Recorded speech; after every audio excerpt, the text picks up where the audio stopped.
Thank you. And now to the, I don't want to say acting, but the one occupying the seat that belongs to the leader of minority.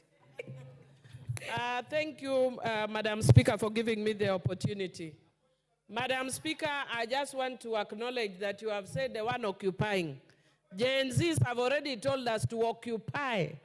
If they can occupy parliament, why can I not occupy the position of minority leader? And Madam Speaker, this is totally in order, because if you see what the men do in this house, when they have gone outside there, they have negotiated with the president, and you see the men are the ones who are taking the CS positions. And I think we can sit here and watch them, and they come here and they are talking about also taking this position. In my mother tongue, we say it loika or kumingato. Nimechukua hii imeenda. So let them look for another one. And if they want to negotiate with me, we negotiate when I am seated. And I told you in this house, bad girls, good girls never get the corner office. I'm a bad girl, I've sat here, so I'm looking for the corner office. If Wandayi has got that corner office, I'm taking. The very least I can do, if you agree, is to take one very close, but nothing any less than that. But having said that, Madam Speaker, I just want to say I want to thank the Gen Z for the revolution. I know many of us have diverse views about it, but I want to say that as a person who has been in this struggle for many years, there are very interesting things that happened out of it, including bringing us in a unique situation where we are actually doing a supplementary before we have actually implemented the budget. I don't think this has ever happened in the country.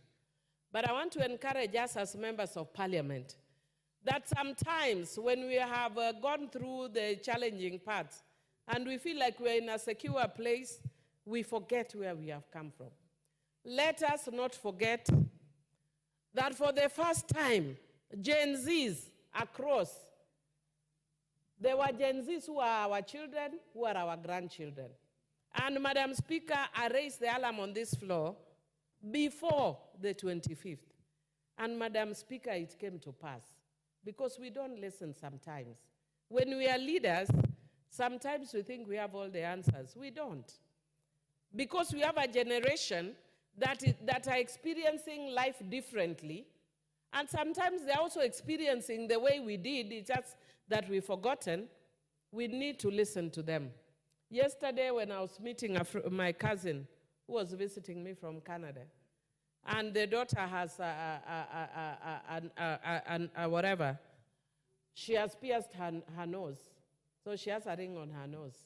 And I wanted to complain and say, why do you have a ring on your nose? But before I could raise my voice, I was reminded that once upon a time I had one. I'd even forgotten that I had a ring on my nose. I was asking the person, I did? Yeah, you did.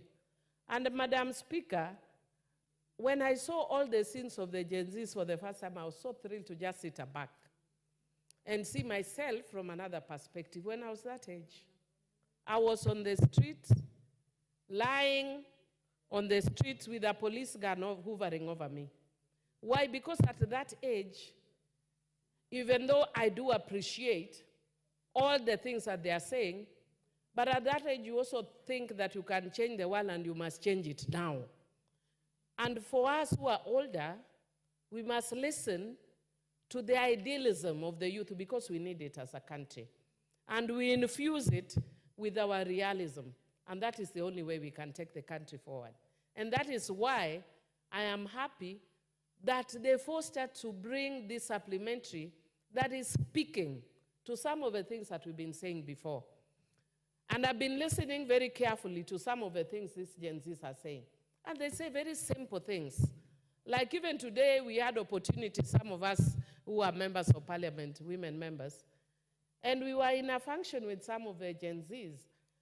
And I carried my grandchild along, and she, very young, I didn't think she even can speak before people. And she challenged us, and she was saying, you people are telling us that We have rich children with mobile phones and we don't understand, etc., etc. And she said, so you wanted the poor children to be the ones going there demonstrating about their poverty. I mean, they say in very simple terms, but very poignant. So do we want the poor children to be the one demonstrating about their poverty? If you can unpackage what that means, even if they are privileged. And it takes me back to this budget. That whenever we budget, we don't do a realistic budget. And so this budget, for the first time, is attempting to do a little bit of a realistic budget.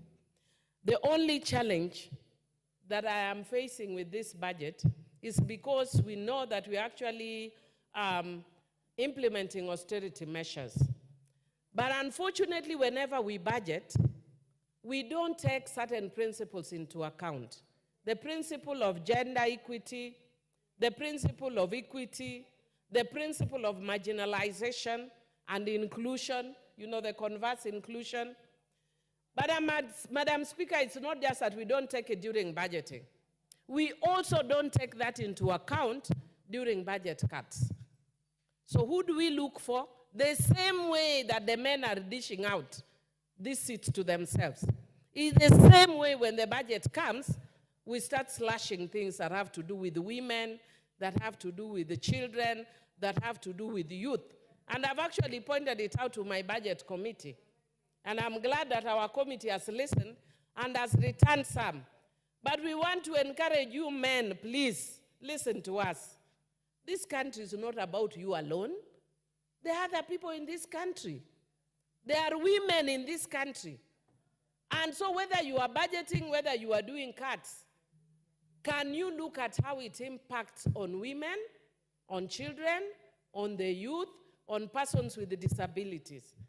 And Madam Speaker, it is even embarrassing, and I'm sure, I'm glad we shared it, Bishop who spoke before me, that I was in a moral dilemma as we were moving out of here. And I went to get my bag in the lounge. And Bishop, together with Honorable Museo, told me, Honorable Millie, you are leaving us here. And I looked around me, I'm like, I very quickly thought, because the groups were already coming. There were very many. And I looked around me, I'm like, okay, so where do I take them? Everybody was walking up the stairs. They are in wheelchairs. Where do you take them? So even in our own budgeting, when we are building this parliament, when we are looking at exits, where do the persons with disability go? And our budgeting never takes that into account. And that is why I hope we are not pushed into a corner only in 2024, and then in 2025, we go back to our bad manners. Let every budgeting we do look like it's a budget of crisis, because then we think of Kenyans. Because sometimes, I don't know what leadership does to us. I'm writing my book, which I call Privileged. And it's misleading because my privilege is because God enabled me to go through some challenges in life, so that I'm privileged that when I'm in a position like this, I understand. My father was a member of the regional assembly. And so I was actually a child of the privileged. And whenever we had events like Madaraka Day or public holidays, I used to be taken in front when my father was alive. And my father died in November. And in December, when I went in front, I was chased and told to go and stand in the sun. And I was like, hey, you guys don't understand. I'm the daughter of Odhiambo. They told kwenda kabisa, and I was beaten and taken back. And that has taught me that even when I'm a leader, I don't need to feel good and flaws and show off to people. What for? These things are flimsy and they are here for a moment. And the lessons that have just happened here are things to teach us that these things are for a moment.